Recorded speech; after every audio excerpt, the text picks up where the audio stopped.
আসসালামু আলাইকুম।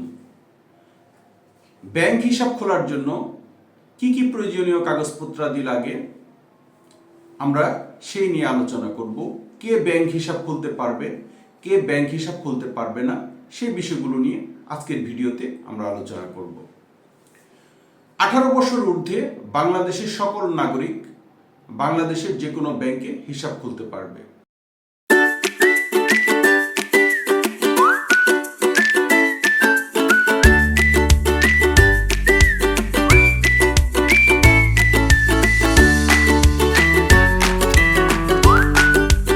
তবে যে সকল নাগরিক মানসিক বিকারগ্রস্ত, দেউলিয়া অথবা নাবালক তারা ব্যাংক হিসাব খুলতে পারবে না।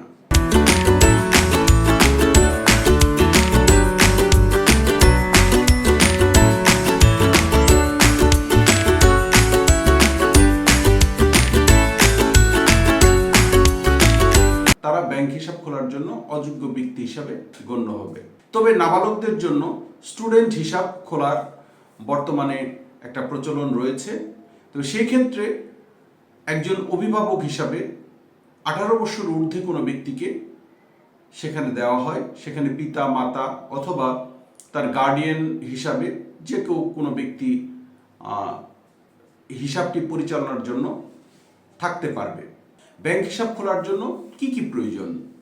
ব্যাংক হিসাব খোলার জন্য গ্রাহকের অর্থাৎ যার নামে হিসাবটি খোলা হবে তার 2 কপি ছবি এবং যে ব্যক্তিকে নমিনি প্রদান করা হবে, নমিনি হলো সেই ব্যক্তি, অর্থাৎ গ্রাহক যদি কখনো মৃত্যুবরণ করে তার মৃত্যুর পরবর্তীতে কে ওই টাকা বা কে ওই হিসাবের অর্থ গ্রহণ করবে বা যার মাধ্যমে বন্টন করা হবে সেই ব্যক্তিকে নমিনি বলা হবে।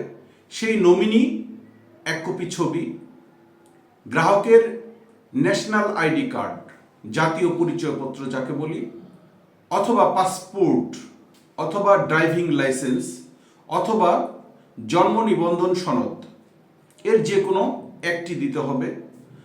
নমিনির ক্ষেত্রে ঠিক তাই, জাতীয় পরিচয়পত্র, পাসপোর্ট, ড্রাইভিং লাইসেন্স অথবা জন্ম নিবন্ধন সনদ, এই 4টির যে কোনো একটি দিতে হবে এবং প্রয়োজনীয় ফর্ম পূরণ করে তাকে হিসাব খুলতে হবে।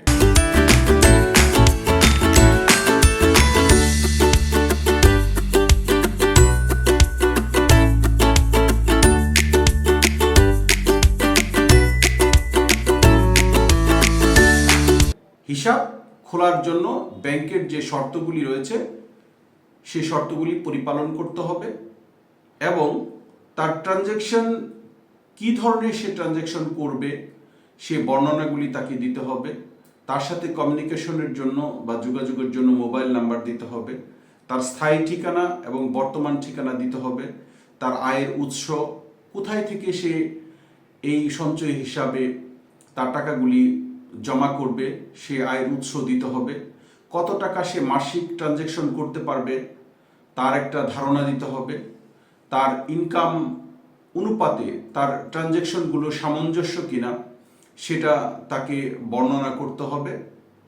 আর এই বর্ণনাগুলোকে যখন লেনদেনের এই বর্ণনাগুলো থাকবে সেটাকে বলা হয় টিপি।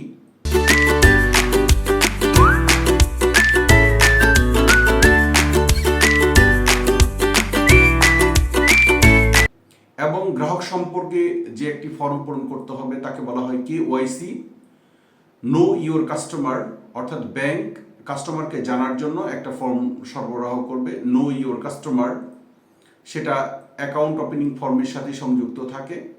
এই সকল বিষয়গুলো পরিপূর্ণভাবে পূরণ করার পর গ্রাহক একটা হিসাব সম্পূর্ণভাবে সম্পন্ন করতে পারবে। তারপর গ্রাহক সেখানে টাকা রাখলে সেই টাকা উত্তোলনের জন্য সে ওই অ্যাকাউন্টের জন্য একটা চেক বই পাবে, সেক্ষেত্রে এটিএম বুথের জন্য একটা এটিএম কার্ড পাবে, মোবাইল ব্যাংকিংয়ের জন্য সে সফটওয়্যারে তার পাসওয়ার্ড পাবে এবং এই পাসওয়ার্ডের মাধ্যমে সে তার লেনদেন সম্পন্ন করতে পারবে। অবশ্যই সেক্ষেত্রে তাকে সতর্ক হতে হবে। চেক বই একটা নেগোশিয়েবল ইনস্ট্রুমেন্ট অ্যাক্ট, চেক টাকাও তাকে সুন্দরভাবে গচ্ছিত করে রাখতে হবে যত্নের সহিত।